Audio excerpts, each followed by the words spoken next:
Okay, so now what I'd like to do is actually do a cutting. So what I've done is I've walked into this big overgrown patch of Forsythia, and you can see that it's leafing out, although there's still a few yellow flowers on it.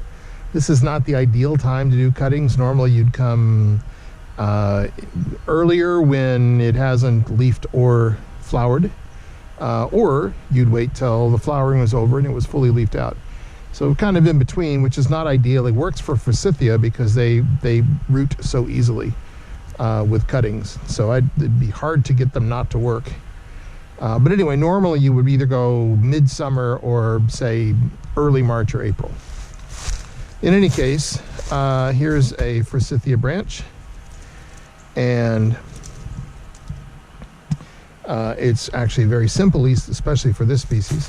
What I would do is I would just snip this, and you're going to want to use something they call bypass pruners, which means they slice like scissors. You don't want an anvil pruner where it's actually comes down and hits, because you don't want to crush that tissue. You want to cut it as cleanly as you can, because that vascular tissue, the xylem, you want to be working because it needs to uptake water as best it can until it roots.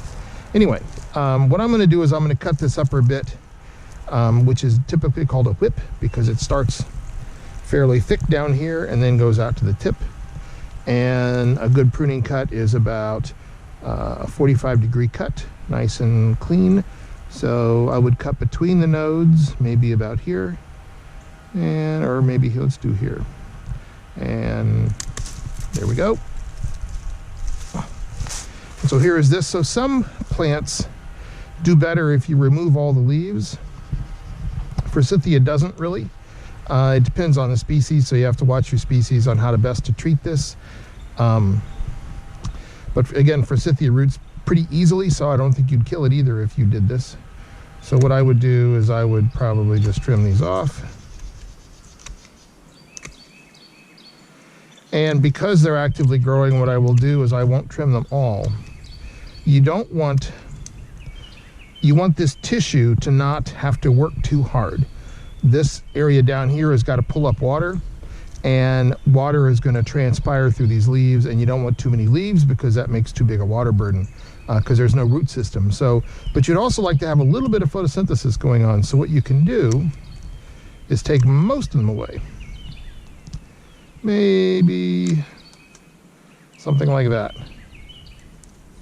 So you've got a little bit of green, a little bit of photosynthesis happening, so it can make a little bit of food, but then its burden is pretty low.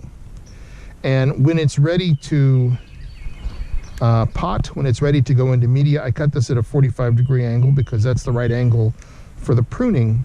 If I was going to put this in a pot, what I would then do is cut it at a 90-degree angle. And if I show this in the greenhouse, you can see you can also cut and open up more of this tissue. Sometimes the wounding helps expose meristematic tissue and helps with generating roots, additional wounding along the bottom. But for now, I'm just cutting it in the field, so I won't do that. But a straight cut there and be ready to go in. And so that would be a whip. And if that went down into media and you kept it in a misting chamber for a bit, I suspect it would root very nicely, and you'd have a Forsythia plant.